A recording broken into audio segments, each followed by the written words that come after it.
Hello dear listener, please subscribe to our channel. Enjoy watching. You know, some days hit you out of nowhere. It was a typical Thursday afternoon, and I was headed home after a long day at the office. As soon as I stepped through the front door, I could feel something was off. You know that gut feeling you get when something's not quite right? Yeah, it was one of those moments. There was Darla, standing in the living room, fidgeting with her hands. Not cooking, not changing out of her work clothes, just standing there like a statue.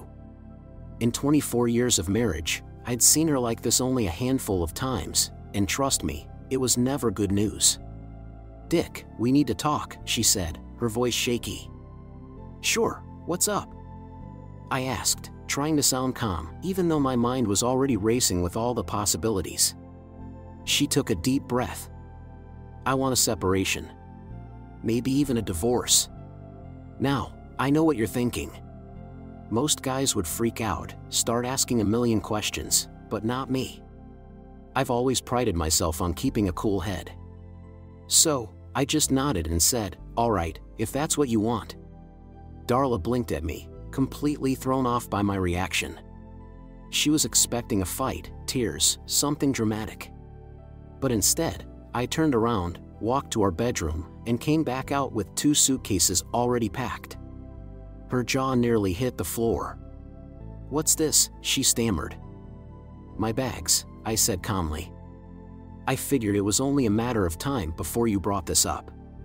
So, I packed them last week. Oh, and here's my new address." I handed her a slip of paper with my new address and phone number. She was at a loss for words.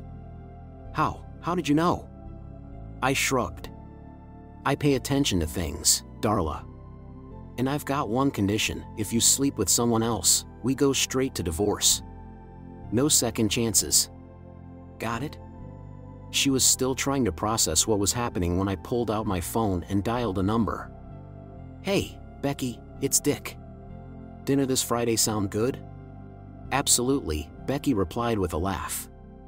"See you then." I hung up, grabbed my bags, and walked to the door. Before I left, I turned to Darla one last time. "You wanted a separation. Now you have it." And just like that, I was gone, leaving her standing there in stunned silence. Now, let's rewind a bit. You might be wondering how I had all this set up. It's not every day a guy has his bags packed and a date lined up before his wife even tells him she wants to separate. But you see, I had seen this coming a mile away. Darla had been acting weird for weeks, and then there was the whole thing with her new colleague, Dr. Burns. She used to talk about him all the time, how charming he was, how he was going through a rough divorce. Then, one day, she just stopped mentioning him altogether. Red flag, right? So, I decided to dig a little deeper. I hired a private investigator, just to see what was going on. Turns out, Dr. Burns was a real piece of work. The guy had a history of manipulating women, getting them to separate from their husbands so he could have a go at them guilt-free. And Darla was his latest target. I knew I had to play this right. No confrontation, no dramatic accusations. Just a plan. Becky was a friend from work, and when I told her what was going on, she agreed to help me out. She was moving to the West Coast soon anyway, so it wasn't like she had anything to lose. We set up this little charade to give Darla a taste of her own medicine. So, I moved into Becky's apartment, and for the next few days, we put on quite the show. I made sure Darla knew I was with another woman, answering the phone when she called, not even trying to hide it.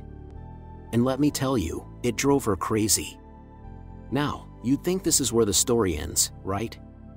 Darla gets a taste of her own medicine, realizes she messed up, and we either make up or break up. But oh no, this was just the beginning. The next day at work, I got a call from the private investigator. "You won't believe this," he said, excitement in his voice.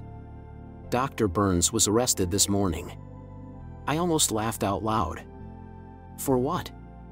"Assault," he replied. One of his patients came forward. Turns out, he's been taking advantage of women under anesthesia. The guy's a real predator. Well, Well, things just got a whole lot more interesting. I could hardly wait to see how Darla would react to this news. She'd put our marriage on the line for this guy, and now he was behind bars. But here's where things get even more twisted. That evening, I got a knock on my door. I opened it to find Darla standing there, her eyes red from crying. "I need to talk to you," she said, her voice breaking. I stepped aside and let her in. She sat on the couch, taking a few deep breaths before she spoke. "You were right about Dr. Burns," she said finally. "He got arrested this morning. Apparently, he was assaulting women while they were under anesthesia." I didn't say anything, just nodded. "I can't believe I was so stupid," she continued, tears streaming down her face. "I almost threw away everything for him. And for what? He's a monster." I let her sit in silence for a moment, then finally spoke. "You almost did. And you know what? You weren't even the first. He's done this before." Her eyes widened. "What do you mean?" "He's got a history, Darla. The guy's a predator. You were just his latest target." She buried her face in her hands. "I'm so sorry, Dick. I messed up. I should have known better." "Yeah, you should have," I said bluntly. "But you didn't." She looked up at me, desperation in her eyes. "Can we fix this? Can we go back to the way things were?" I shook my head. "No, we can't go back to the way things were. But maybe we can move forward. And that's a big maybe."